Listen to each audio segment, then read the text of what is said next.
Hey gang, Charlie Traveler here, this time with breaking news from Dual Universe. It's all too easy for a developer to lose connection with their player base, and today we're seeing just how explosive the response can be. In a string of ham-fisted updates, NQ has bumbled their way into the middle of a pitchfork-wielding mob.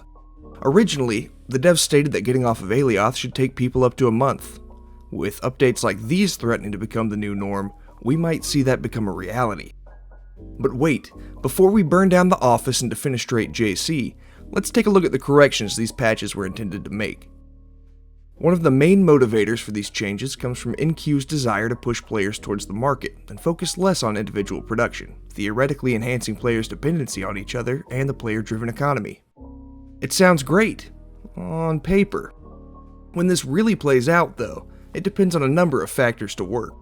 Chiefly, it relies on large organizations deciding to participate in the market at large rather than coordinating production efforts internally or with a coalition. For instance, if large corporate clans like Hyperion decide to produce strictly for ascendancy instead of selling on the open market, average players will see higher prices and far greater element scarcity. Talent trees have also been reset to allow players to adjust to the new industrial requirements. This comes a full day after outcry from players who, overnight, became unable to do so much as turn off machines that they had just placed the day before. Devs claim that the talent reset was supposed to roll out alongside the new update, but from the outside it looks a lot like crowd control for a poorly considered rollout. One of the biggest headaches created by this update is the core industry rework. Every element, component, and ore now requires a schematic for production in a factory. Again, sounds fine on paper, but it's caused even the largest, most efficient factories to grind to a screeching halt. To break it down, a schematic is a blueprint of what you want to produce.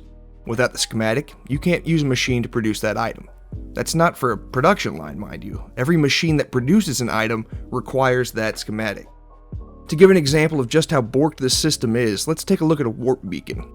Before the update, many were seeing prices for a finished warp beacon flirting with 120 million quanta. Even that was out of range for many orgs in the game. But after the update, the schematic alone costs 11.8 billion quanta. 11.8 billion with a B. Tell me, how can any but the very largest of orgs even consider producing warp beacons? And how expensive will those be for everyone else as that org tries to turn a profit by selling them, if they even want to sell them on the market in the first place? With that change reflected all the way to the simplest of T1 honeycombs, it's likely that a lot of elements that players are used to seeing in abundance will disappear from the markets. If you're thinking, meh, no problem, I've got cords for a bunch of mega nodes, back to the mines, think again. Nodes have taken another hard hit, as you can see from this data. Massive discrepancies from pre- and post-update scans. Let's change direction here and talk about ship mechanics. Ships across the system are currently grounded in response to another brilliant update. Elements can be repaired by scrap, but only a certain number of times before they have to be replaced. Now that's a great idea to stimulate a player-driven economy, unless you have rampant scarcity and soaring prices, which is exactly what the new industry update ensures. To top that off, cores can't be repaired, at all. They can only be replaced with another core. On top of that, players are reporting issues with flight controls, handled by custom Lewis scripts, auto-config, or immediately after placing the command chair. These issues have been causing players to lose control and crash, further encouraging them to park their ships for the time being. Come with me for a moment. You're a solo player. You've been mining for the last 2 months, breaking your back to pull industry's lifeblood from the planet. You wipe your brow, beaming with satisfaction as you walk around your freshly printed ship. The design of your dreams.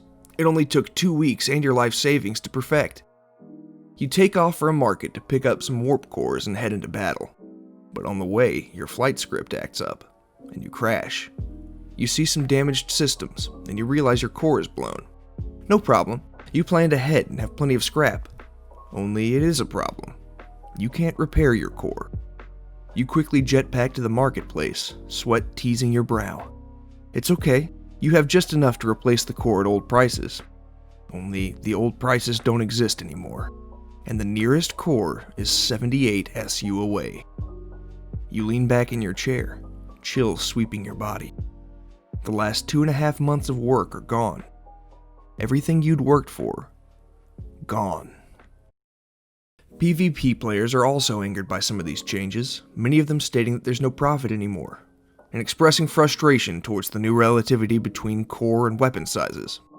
Ships can no longer use weapons bigger than their core size, effectively making L-core ships the apex predator with no counterplay. There is one new tactic to combat L-core ships though. BOO experienced it firsthand live on stream as a smaller ship rammed into their Eye of Decadence and destroyed it. Another side effect of the latest update, AGG ships can no longer use what is colloquially known as the redneck handbrake or the Alt F4 brake.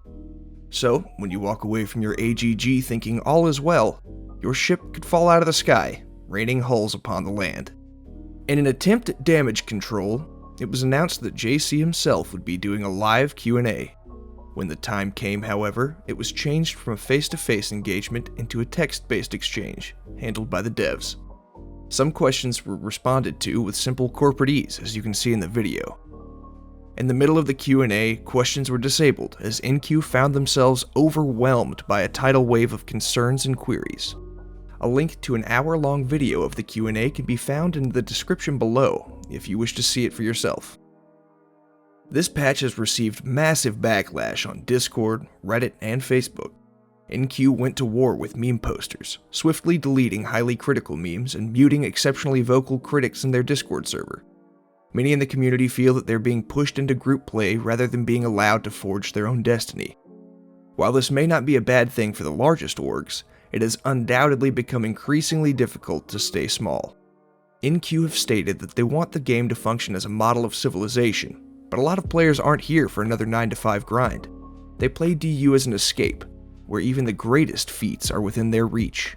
They don't want another place they have to grind just to put food on the table.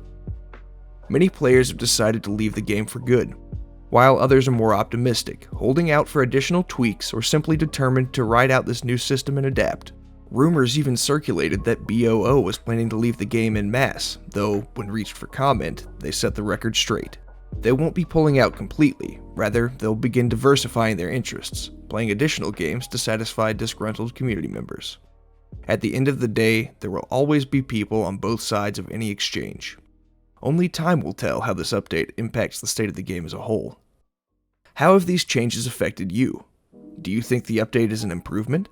How could it have been handled differently? Drop your thoughts in the comments section below, and don't forget to subscribe for more news and sweet entertainment. Thanks for joining me today. I'm Charlie Traveler, and I'll see you next time.